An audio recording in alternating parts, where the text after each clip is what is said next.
Você já parou para pensar se existe vida inteligente fora de nosso planeta? Já recebeu algum sinal ou fez contato com algum ser extraterrestre? Bom, agora imagina se você recebesse de um ET uma mensagem pela internet contando histórias extraordinárias sobre um planeta chamado Moa e histórias que se passaram aqui no Brasil. Nessa edição, o Extensão Doc traz revelações fantásticas sobre esse lugar e sobre personagens de outros planetas. E para isso, a gente conversa com um especialista no caso, o Flávio Rebelo. Flávio, como é que foi mesmo essa história?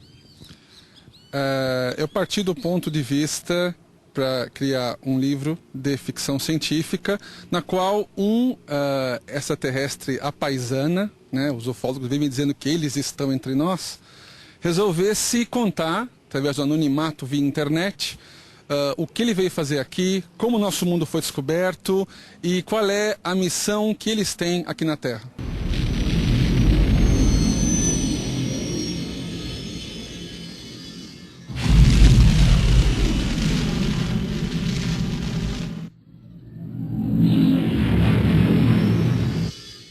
Flávio, qual é a sua profissão? Eu sou professor de idiomas particular e web designer. Você sempre gostou de ler livros de ficção científica? Sempre. É uma paixão desde a infância e não só livros, mas também cinema de ficção científica. A ideia que nós podemos fazer contato, que outros povos existam no universo além de nós, sempre me encantou. Quais os livros de ficção científica que mais te inspiraram para escrever a história de Sid? Bom, é claro que a Fundação, do mestre Asimov. Temos também uma obra não tão conhecida chamada Um Estranho no Mundo Estranho, que narrava as conjecturas que um marciano faria na nossa sociedade. E também Júlio Verne, claro que é o clássico dos clássicos. Você sempre gostou de escrever? Sim, mas é a primeira vez que eu estou lançando um romance desse tamanho, quase 300 páginas, em português. Eu fiz uma palestra alguns dias atrás numa feira de ficção científica em São Caetano e eu consegui arrancar risadas da plateia dizendo o seguinte, que já era hora de ter pelo menos um ET falando em português, que eles só falam inglês nos filmes. Eu acho interessante ambientar não só no Brasil, para que nós tenhamos um elo de ligação já emocional direto com esse suposto alienígena, e também para que a história flua de uma maneira que fique costumeira para todos nós que moramos aqui no Brasil. Eu acho que é interessante que a ficção científica brasileira e latino-americana se expanda, e para que isso aconteça, há de se colocar personagens e situações ocorrendo na América Latina, no Brasil. O personagem principal chama-se Dod Aya, ou pelo menos é o nome na qual ele é chamado pelos seus colegas de outro mundo.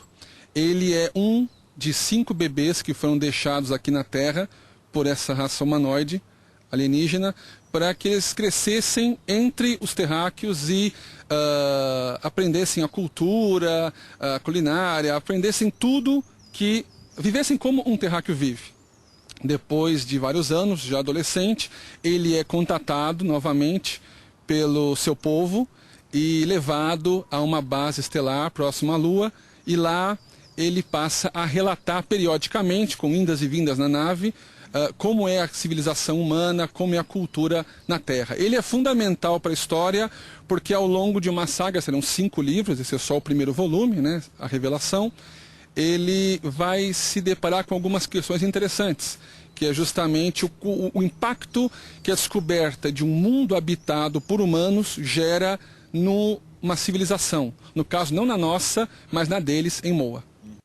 Bom, alguns especialistas do mercado editorial dizem que os brasileiros preferem ler as histórias de ficção científica estrangeiras. Você acha que existe um preconceito com a ficção científica nacional? Eu não acho que há tanto preconceito, eu acho que há mais uma questão de desconhecimento. O grande público ainda não conhece os bons escritores nacionais. Há diversos escritores de ficção científica de muito bom calibre no Brasil e mesmo na América Latina. É uma questão do público chegar até eles. E eu espero dar minha contribuição através dessa obra para divulgar a ficção científica no Brasil. Você acredita que muitos brasileiros já creem em vida fora da Terra? Eu acredito que sim.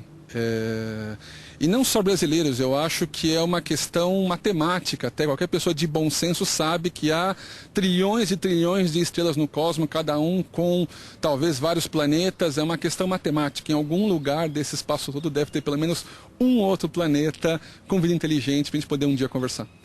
Flávio, qual é a diferença principal entre a sua história e as outras histórias, principalmente americanas, como por exemplo Guerra nas Estrelas, que também tem essa problemática política e tudo mais? Bom, antes de mais nada, é uma história inventada no Brasil. Então, temos um alienígena que fala português, que viveu a maior parte da sua vida no Brasil e que vai, portanto, descrever em primeira mão como é a sociedade humana a partir do ponto de vista brasileiro. Isso já é uma diferença fundamental. There goes another one. Hold your fire. There's no life forms. It must have short-circuited. That's funny. The damage doesn't look as bad from out here. Are you sure this thing is safe? Como segunda diferença, temos o fato que nessa história o impacto principal que há na sociedade com a descoberta desse mundo habitado, se dá em Moa e não na Terra. Ou seja, eu mostro o impacto que houve, o choque que houve de civilizações do ponto de vista dos alienígenas, não do ponto de vista dos humanos da Terra.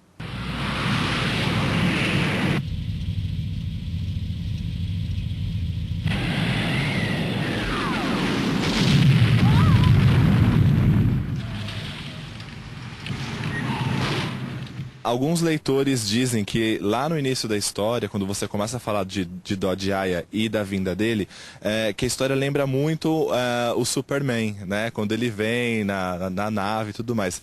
A escolha foi proposital ou foi inconsciente? Foi, de certa maneira, inconsciente, mas, como sempre, há um propósito nessa inconsciência. Por quê? Segundo Joseph Campbell, que escreveu O Poder do Mito, e é o meu livro de cabeceira, todo bom mito começa com o nascimento. O herói tem que passar por todas as fases da vida humana. Nascimento, infância, crescimento. Eu achei interessante, portanto, começar a história com um bebê sendo deixado numa fazenda no interior do Brasil. Por quê? Para significar justamente a infância, o começo de tudo.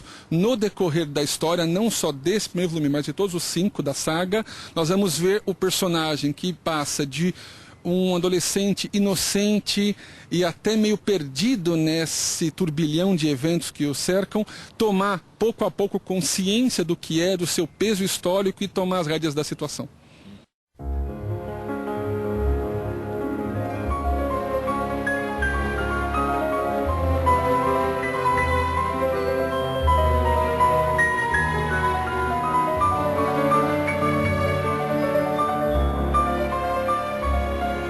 Você já recebeu opiniões ou dicas sobre o seu livro? Alguma internauta já foi lá? Como é que foi?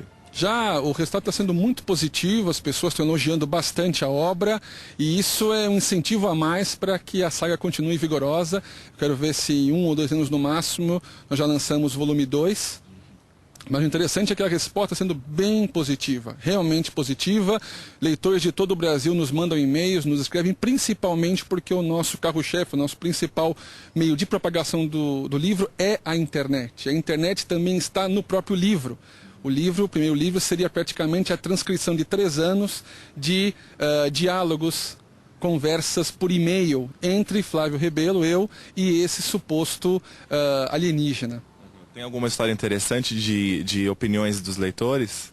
Não tem a menor dúvida. Eu já recebi alguns e-mails de gente falando o seguinte: olha, confesse, eu sei que a história é real, você está colocando como ficção só para não ser ridicularizado, mas eu sei que Moa existe, já sonhei com Moa, inclusive. Eu acho que cada pessoa tem o direito de poder sonhar e poder ver a história por determinada ótica. É uma obra de ficção, ficção científica, mas esse tipo de respaldo junto ao público é sempre interessante.